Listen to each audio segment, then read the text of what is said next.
Hello, today I'd like to talk about how to become powerful in Fallout 76, specifically in combat. In the last two videos we covered weapons, armor and consumables to buff your offense and defense. In the single player games that would mostly be all you need to worry about, but in Fallout 76, perks have a lot more impact. In this video we'll cover general combat bonuses that you get from perks. These are the ones you want on regardless of your style. Then we'll cover perks that apply to VATS and low health strategies specifically. In the follow-up video we'll cover mutations, so subscribe and hit the bell button if you want to be notified when the next part gets released. I'll split this into classes. Weapon and general damage perks should always be active, but others like the ones that buff explosives depend on your build. Each weapon type has a set of 3 tiers of damage buffing perks. The lowest is named after the weapon, so the perk for heavy weapons is just called heavy weapons. The second and last tiers are called Expert and Master. All tiers do the same thing, the only difference is what level they become available at. The first level gives you a 10% bonus to damage, and each can be upgraded to level 3 with an extra 5% bonus for each level. So you can get a maximum of 20% damage from each tier, for a total of 60% if you spend 9 perk points. If you're struggling for perk points, then a tip is that it's more efficient to start with one level of each tier for a 30% damage bonus, but only using 3 perks. That 30% should be the minimum, and you can add more levels as you get more perk points. Heavy weapons perks go under strength, which unfortunately has a lot of great perks. I currently spend 6 perk points for 45% more damage because I also need to have weight reduction perks. Pistols and rifles have separate perks for single shot and automatic versions. So for rifles, you should get commando perks if you use automatic receivers, and rifleman perks if you use single shot. They're found under perception, where you also find the archer perks. It's the same deal with pistols, guerrilla for automatics and gunslinger for single shot pistols under agility. For melee weapons, they're divided between unarmed, single hand, and 2-hand weapons, and are found under strength. All the damage perks for specific weapons work in the same way and give you a percentage increase to your weapon's damage. There's 2 perks that buff explosives.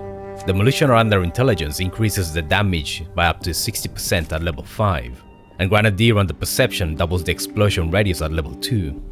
These perks obviously apply to grenades, but they also apply to explosive weapons like launchers and weapons with the explosive legendary effect. So if you happen to regularly use some of these, like say Foundation's Vengeance, then it's not a bad idea to equip them together with the weapon buffing perks for an even bigger buff.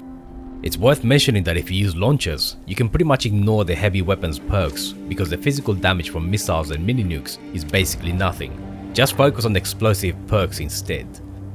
The one exception is the Brotherhood Hellstorm launcher. That has a bit of physical damage, but it's not really worth the effort to get the launcher. Most weapon types also have specific perks for armor piercing. This is pretty important as you go up levels, and especially against boss type enemies. If you use heavy weapons, then you should use power armor and the stabilized perk under intelligence. It gives you an inherent armor piercing ability with any heavy weapon and makes you more accurate on top of that. It's a no-brainer. If you use rifles or pistols, Tank Killer is a must to enhance your hitting ability. Archers can use bow before me. The problem is that they're under perception, and the rifle and bow buffing perks are also under perception, so you might not be able to take them all. Pistol buffing perks are less of an issue because they're under agility instead.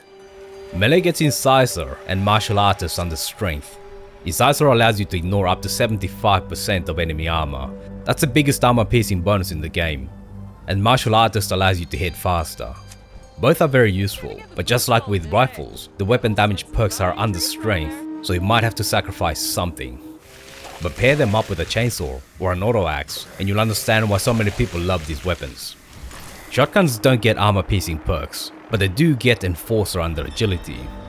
It doesn't read like much, but the key is that this is a straight chance regardless of armor or damage reduction.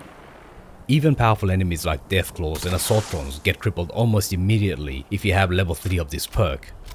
Shotguns aren't very useful as damage dealers after you reach a high level because each pellet has to penetrate armor and resistances individually. So even if the damage numbers are the same, in actual combat they're not as effective as other weapons, but they're amazing at crippling enemies.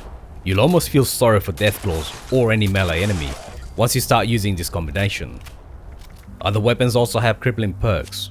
One Gun Army for heavy weapons, Mono and Renegade for pistols, and Tormentor for rifles, give you up to 15% chance to cripple, but they don't trigger often enough to be worth the perk points. It's better to just focus on doing enough damage to kill enemies instead.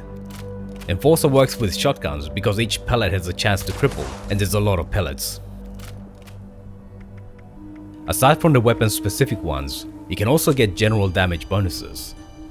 Bloody Mess on the luck gives you a straight plus 15% damage at tier 3. It's good to have for all builds if you can spare the points. Another one that you might overlook is Adrenaline Rush under agility.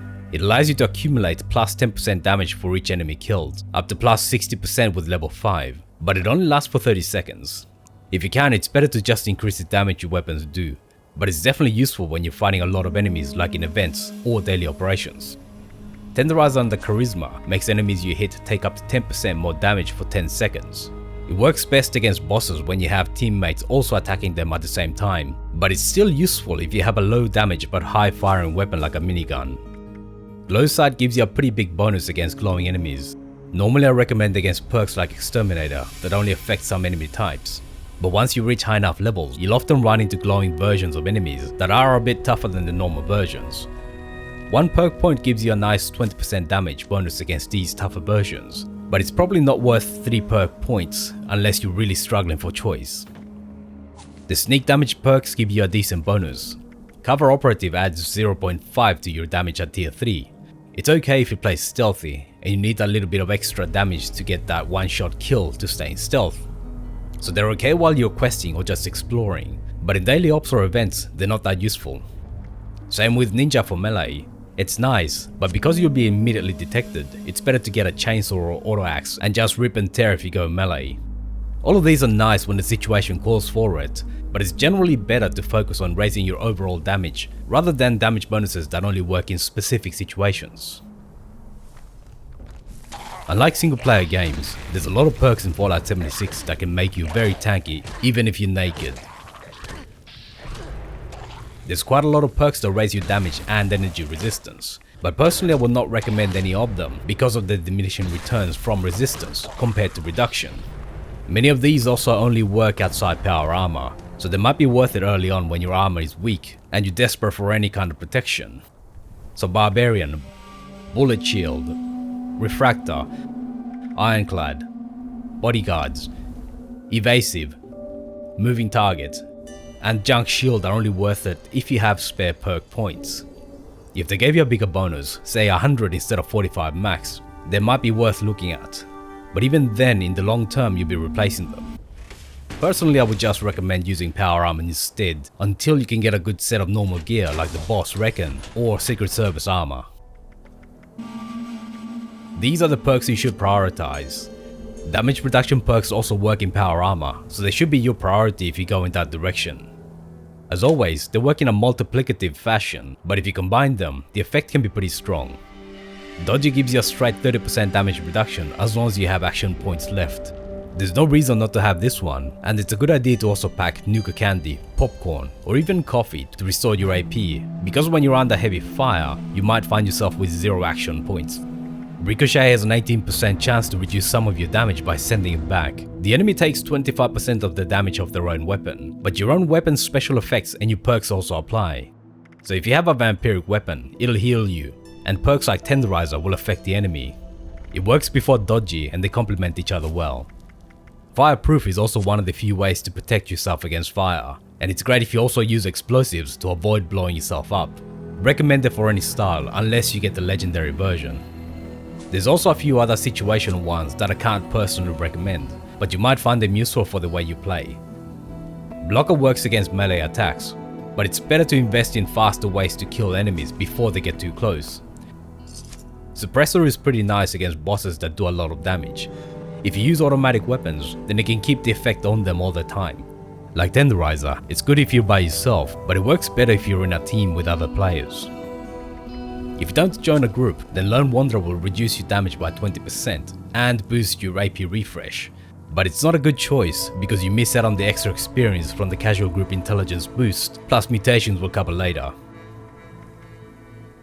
Aside from the general bonuses we discussed previously, there's a bunch of perks that only apply to VATS. Concentrated fire under perception will allow you to target specific parts of an enemy, and more levels will make it more accurate. At least one level is a must, because you can then target headshots or other weak points. Action Boy under Agility is a good one because it'll boost your AP refresh. The perk is still worth getting even if you don't use VATS, because your sprint uses up AP, so it's useful even if it's just for moving faster. Grim Reaper's sprint has a 35% chance to refill your AP with every VATS kill. Both are nice to have, but neither is an absolute must, because you can replace them with consumables instead. The easiest ones to get are Nuka Candy, Popcorn and Coffee, because they all come from machines that players can have in their camps. Gun Fu under Agility is nice against a bunch of weak enemies, because you can kill a bunch of them in the same VATS session. But weak enemies don't really require extra damage, so I wouldn't recommend that, unless you have spare perk points. Usually it's the strong enemies that you have to worry about. Using VATS for targeting is beneficial, especially for players who might not be good at twitchy shooting games. But for maximum benefit, you should also focus on criticals. Having high luck helps you fill your critical meter faster, and luckily most of the VATS perks are under luck, so that combines well. Better criticals gives you up to double damage for crits. Critical Savvy allows you to use up less of your critical meter for every critical. 4-Leaf Clover has up to 13.5% chance to fill your crit meter after every hit. You get the most benefit from weapons like pistols that use low action points. Psychopath on the other hand has up to 15% chance to fill your critical meter after every VATS kill. This one works best with weapons that do high damage per shot. But having high luck means that you'll naturally refill your critical meter faster, so you get diminishing returns from 4-Leaf Clover and Psychopath. Some people have said that luck 15 is enough to fill your critical bar with 2 shots if you use Critical Savvy level 3, and level 34 is enough to allow you to use a critical every second shot. I've played around with a full unyielding set and got my luck to 33. Every so often you have to do 2 normal shots, but you're basically spamming criticals. Criticals supposedly bypass enemy resistances, so they're particularly effective against bosses. But even if that's not completely true, the extra damage from criticals is not something to scoff at. I haven't done any PvP myself, but from what people say, it seems that VATS criticals are the key to winning those battles. For people who are interested in that, they should look into the details. And of course, you can also call on the good old mysterious stranger to help you out with your VATS hits. The Bloody Build takes advantage of properties that kick in when you're at low health. There's a few perks that you can also take advantage of. Serendipity is a very important one. It has a 45% chance to completely avoid all damage if you're at 30% health or below. Every second hit just misses. Nerd Rage is a nice all-around bonus that kicks in when you're below 20% health. You get 40 more damage resistance, you do 20% more damage, and get 15% more action point refresh. Normally they're both nice to have perks, but not very beneficial because they only trigger when your health is low, so they help you stay alive when you might have otherwise died. But they're not really worth the perk points if you play with full health. But if you permanently keep your health low, then both are always active, and you get big benefits from maxing them. Most people keep their health low by having high radiation levels, that way they can never have more than 20% health. If you do that, then another good perk is Ready Cool, which gives you an extra 5 strength bonus. With the bonuses from Unyielding Armor, your total strength will be pretty high even if you didn't invest that many points in that ability. So if you happen to see players with high radiation levels, don't share cards that heal radiation. That will get you kicked out of the team. Perks are very powerful tools to enhance your ability to kill enemies while staying alive. Don't neglect them. Having the right perks is just as important as having godly weapons or armor. Next time we'll cover mutations, because they can further enhance your chosen style. See you then. Thanks for watching all the way to the end. Let me know what you thought about it in the comments. Feel free to leave a like, subscribe and hit the bell button to be notified when new videos come out. See you soon.